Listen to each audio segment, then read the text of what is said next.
Hello my friends, Christmas is over and I spent a whole week with my fiance and my family. It was full family time and rest for me, and I do hope you got some rest also. But now I'm back and I'm bringing you Ukrainian updates once again, and we start today with a story of a hero, because we do need heroes and hope in this time, at least I know I do. In America, USA, my agent Brian in the USA is creating a unit called Artur's Army. Big things are going to happen in 2024.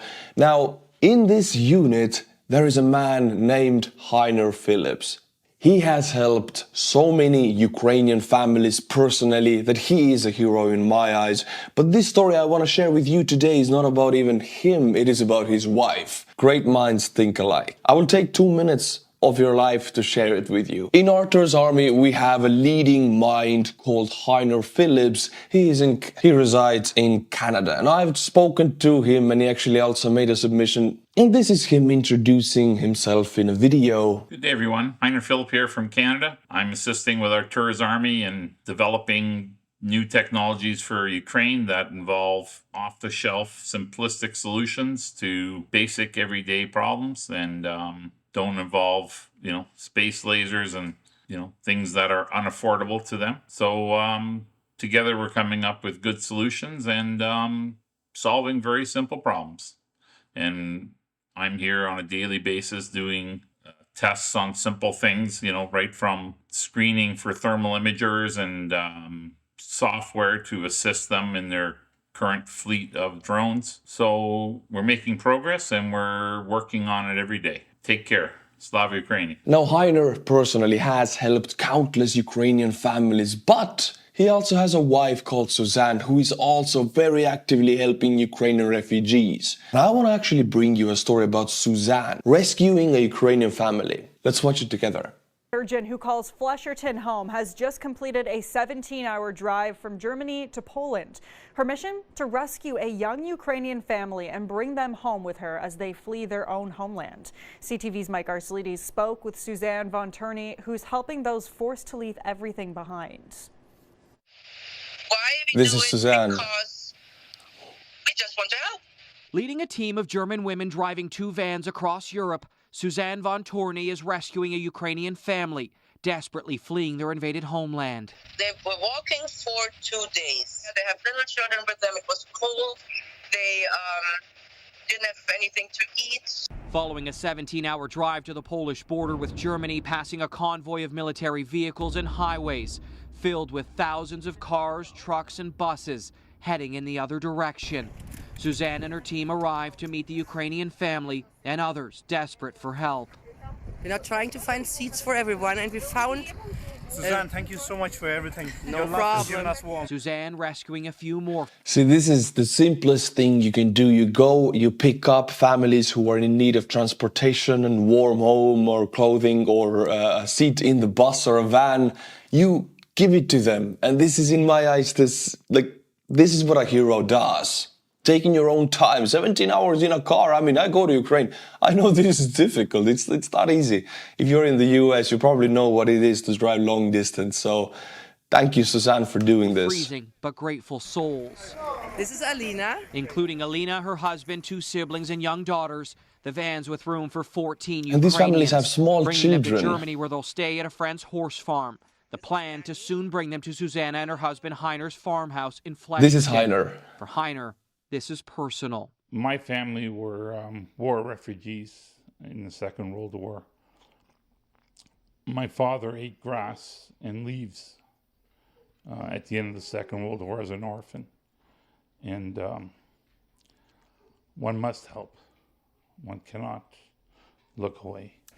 This last sentence is how I would describe Heiner. I've only spoken to him once or twice via video, and this is how I would describe him. One must help, one cannot look away. He has put every cell of his body, as much as I understand, to helping Ukrainians, and he has overdone himself. He is a true hero to the Ukrainian people. So this is why I wanted to share this story, because the unit we're creating, Artur's Army, represents these very same values. This is why me and Heiner think alike, because we both want to help the Ukrainians. We cannot look away. Now, my friends, I'll show you a map for a moment. Donetsk, north of it is Avdiivka, the suburb of Donetsk, still under Ukrainian control. And then to the west of Donetsk, we have Marinka. Last 10 years, battles have been raging in this very small suburb of Donetsk.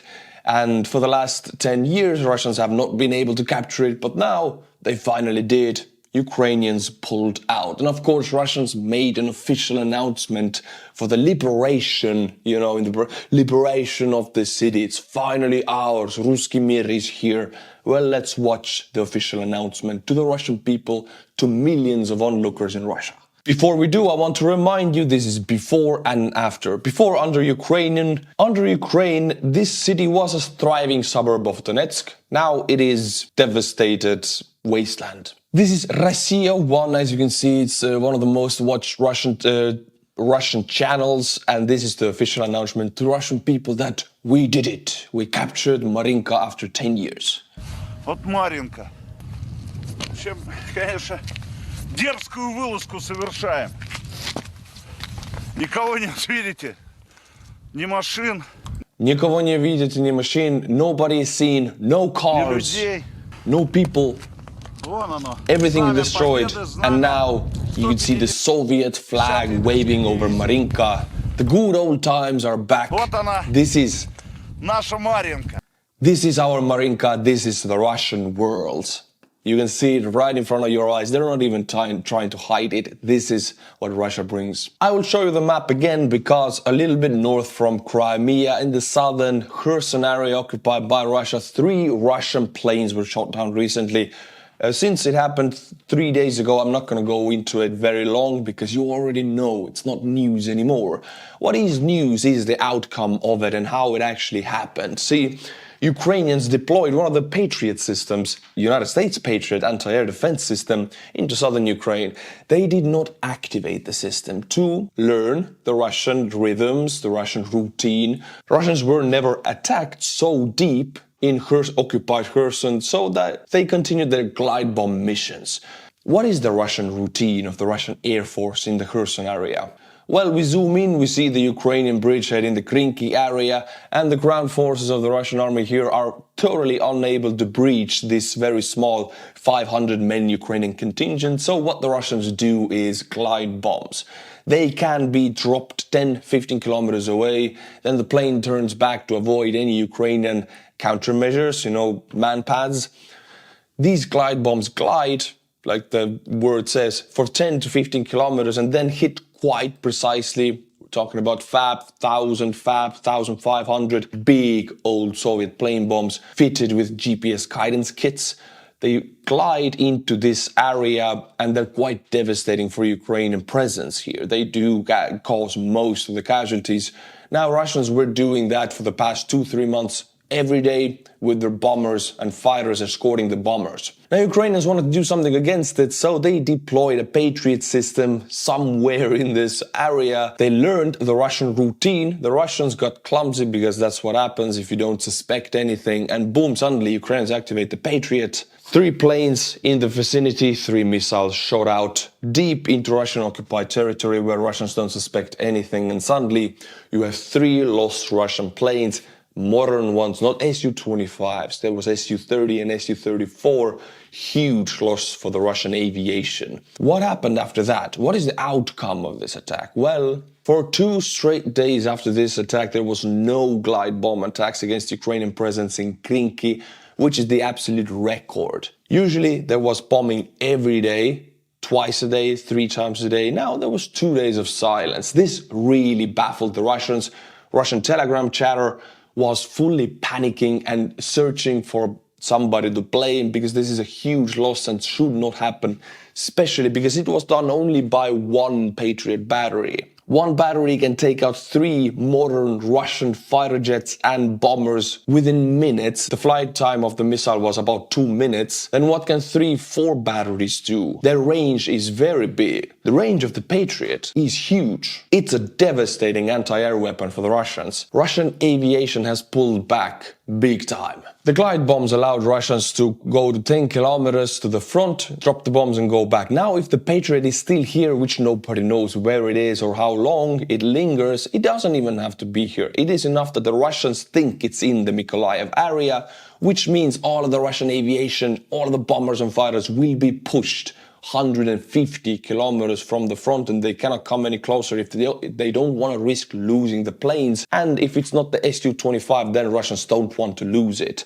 which means the bombers now have to move back and they cannot glide bomb anymore, or if they do, they might lose the plane, which is a huge plus for Ukraine, saving lives directly, and huge loss for the Russians since they cannot do much against this crinky Ukrainian bridgehead, since ground forces are decimated by Ukrainian drones. So this shooting down of 3 Russian planes changes a lot in the southern front. It delivered a huge blow to Russian Air Force, which thought that they cannot be harmed in the area because they hadn't been for a few months. No Ukrainian countermeasures had been taken up until this, and now suddenly, bam, a right hook. Unexpected, almost a KO. I'm sorry for the boxing references, I'm no boxer, I don't know anything about it. Now, my friends, I mentioned Artur's army in the US. In February, I'll be flying to US and I'll meet my agent Brian, I'll meet Heiner Phillips, who I talked about before, and we need you. Yes, we do. Specifically, we need computer engineers right now. It is connected to drones, but not only. So if you think you can become a part of Artur's army, actually, I know you can. Whoever you are, whatever you're doing, or whatever your expertise, you can become a part. But if you're a computer engineer, please call Brian. His email and his number is on the screen. Call him, introduce yourself, and say that I sent you. Join the army. Let's bring Ukraine to victory. Now, my friends, on the map, Donetsk, north of it is Avdiivka, and Russians really pushed yesterday from north of Avdiivka, from the area of Krasnokharivka to Stepove. Stepove is the front line right now. It is under Ukrainian control, but Russian main goal is to take this settlement and then to push on to take one more, and then boom, Ukrainians will have to pull out of Avdiivka. That's the reality. How did this attack go? Well, first of all, we know that Russians used 10 BMPs and a few tanks on this convoy. They like to attack in convoys. So this video comes from the 47th Mechanized Brigade, who is next to the Russian Volunteer Corps, both deployed near Stepove and Avdiivka, pushing back these daily attacks. This is a soldier in a trench next to American-supplied Bradley, and we know the Bradley's infamous 25mm cannon with the explosive rounds. It looks like Star Wars. It looks really pretty and really devastating. And here we have a first-hand footage of it.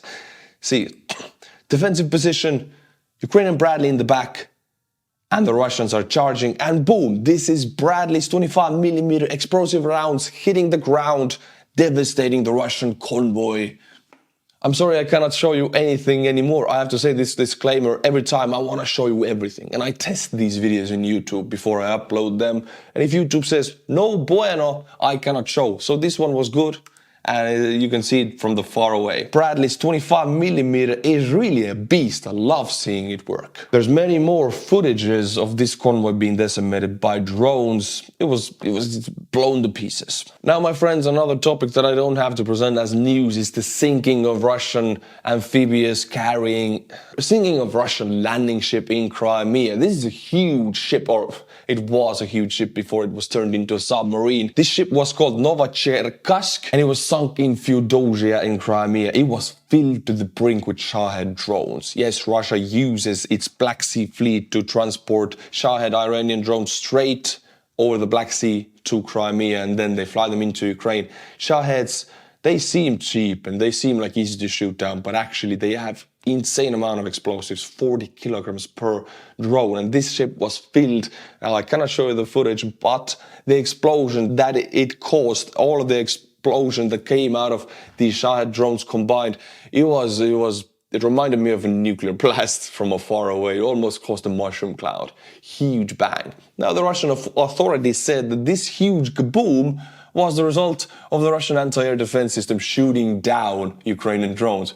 Well, that has to be the biggest anti-air defense system missile explosion I've ever seen. Also, interesting fact is that about 2 kilometers from the explosion itself in the city of Fedosia, there was a Russian S-400 missile system, which is one of the newest and most capable Russian anti-air defense systems.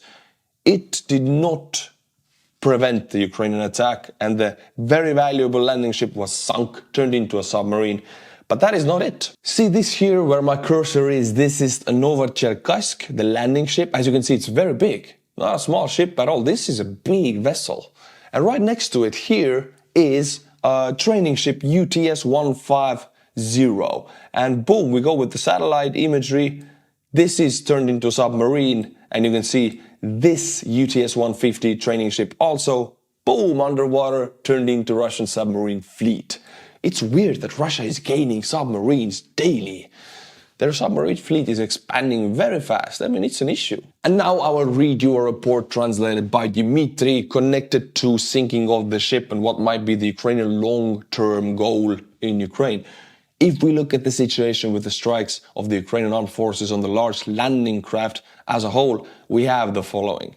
The enemy is systematically knocking out our large landing craft, which is true. Ukraine right now has destroyed the biggest Russian Black Sea ship, Moscow, which was the leading ship, and several huge landing vessels. They are degrading the Russian Black Sea capabilities, and in a few months Turkey will be the biggest fleet in the Black Sea, which in addition to performing current logistics tasks are also reserved in case of damage of the Crimean Bridge. So these landing ships, if Kerch Bridge is damaged, will be ferries for civilians and for the military. Mostly for the military, because if Kerch Bridge is gone, the entire southern front for the Russians is screwed. 90% of the logistics goes through Kerch. And if there is no landing ships, then it is attrition all the way. After the majority of the large landing craft are disabled, the enemy can launch another attack on the Crimean Bridge, as well as systematized attacks on the crossings in the north of Crimea.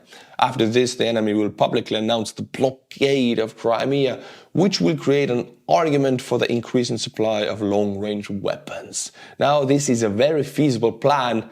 It's a Russian analysis, and I do believe it. As we all know, 2024 will be the election year of Russian president, and Putin has banned almost everybody from taking part of the elections. If there are any real candidates, they will not be allowed to take part. We have seen this every day, actually. Candidates go to submit their candidacy and they are rejected for different reasons. Some have parking tickets, some have previous jail time. Whatever is the reason, they're not allowed to run if they have any possibility of gaining any popularity. Only puppets can run. Russian authorities have blocked the independent candidate Ekaterina Tuntsova's campaign to run for the Russian presidency. See, for the Russian presidency to be able to run, you will have to gather 1 million signatures. That's the rule. And if Putin thinks you are actually able to gather some signatures, he will not allow you to run. He wants to be president. So far, no other candidates besides the incumbent president have been registered to collect signatures in Russia. It's possible that this will be done after New Year. It's hard to believe that the elections will take place with only one candidate. Primarily, having multiple candidates is needed to create the illusion of competition, thereby motivating people to participate in the elections. Now, if I ask this question all the time, who is this charade for? It's not for the West, because we know they're a dictatorial terrorist state. Then it is for the Russian people. The Russian people want to believe that they still live in a democracy, so Putin oblige. And I will end with news that will piss off the Finnish. So if you're in Finland, you can go and punch your wall and say perkele. Russia has sent the new models of self-propelled howitzers near the Finnish and Norwegian borders. This is the newest Russian self-propelled howitzer. Now these are only prototypes. The mass production is only beginning now, but according to Russians, well, they're weapons that don't have analogs in the West, and they're better than Western self-propelled howitzers.